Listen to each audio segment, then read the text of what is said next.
Hay algunas magnitudes que usamos mucho en nuestra vida y también hay otras que no se usan mucho o no son muy comunes, pero para el caso de la física y las matemáticas generan un cambio tremendo, ¿sí? Y la primera vez que yo entendí estas magnitudes de las que vamos a hablar, realmente me pareció que es tremendo porque prácticamente muchas de las cosas que hacemos en ingeniería en física requieren de estas magnitudes, ¿sí? Entonces, pues ya hablamos de las magnitudes básicas, que de alguna manera dimos una noción intuitiva, pero acá vamos a hacer unas definiciones de otras magnitudes que considero importantes para la física y de repente en la vida también algunas veces no las usamos y nos hacen falta. Y con estas magnitudes podemos entender un poco más el desarrollo de la física. ¿Listo? Entonces vamos a arrancar. Vamos a comenzar hablando de una magnitud muy útil que se llama la densidad. Y la densidad como tal está definida como, digamos, la masa que está contenida en un volumen. ¿Listo? La densidad puede ser una función, o sea, la densidad puede cambiar entre un punto y otro. La mayoría de las veces se supone que los cuerpos pues son igualmente densos, entonces tú tienes una masa, un volumen, los divides y ya. Pero en términos más generales, pues puede ser una función. O sea, por ejemplo, la densidad del cuarto en el que estoy puede estar cambiando. El aire cerca de mi boca puede ser más denso o menos denso que el aire que está a 3 metros. ¿Listo? Y pues esa es una magnitud importantísima, la densidad. La densidad, como para que lo tengamos claro, o para que entendamos un poco las magnitudes, por ejemplo, la densidad del agua. La densidad del agua es del orden de 1000 o 10 a la 3 kilogramos por metro cúbico. O sea, ¿qué quiere decir eso?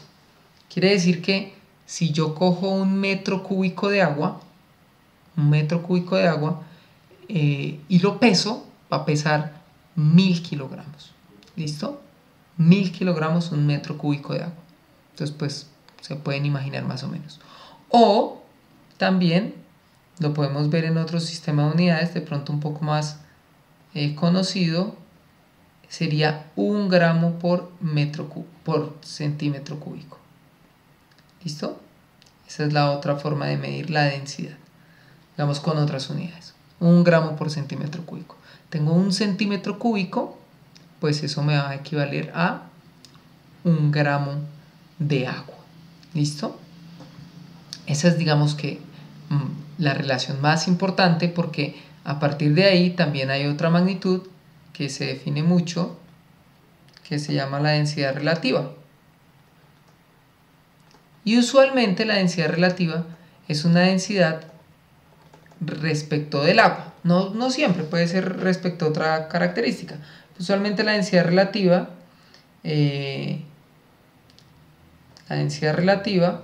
pues usualmente es solamente pues la razón entre dos densidades. ¿Listo?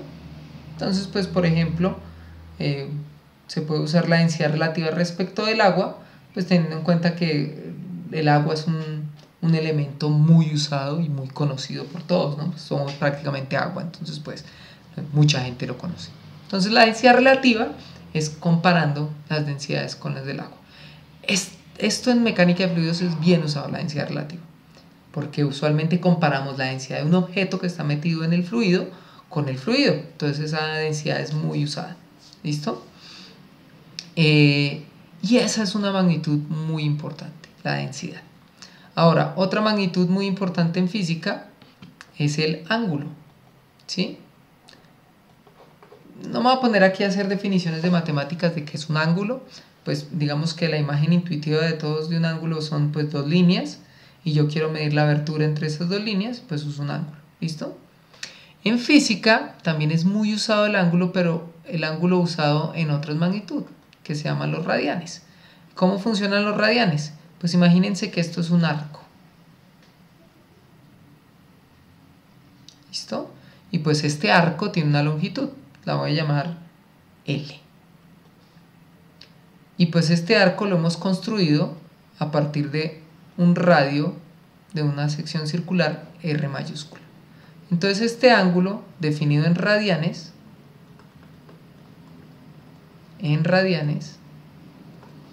es L sobre R.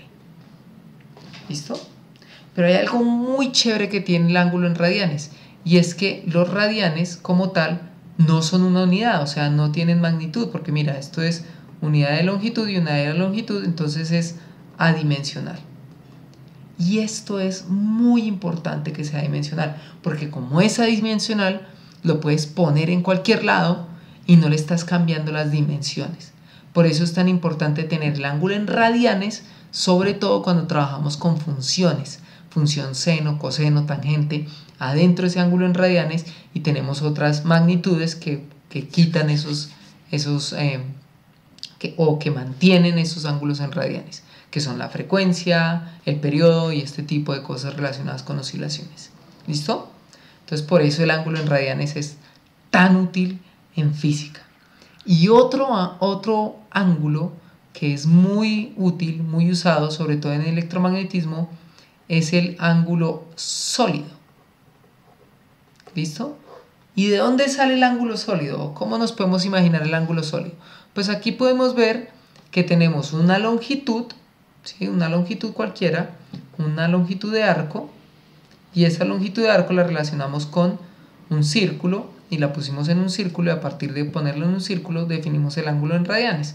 El ángulo sólido es algo similar, análogo, pero con áreas. O sea, imagínense que esto es un sector de un área, y esta área corresponde a una esfera.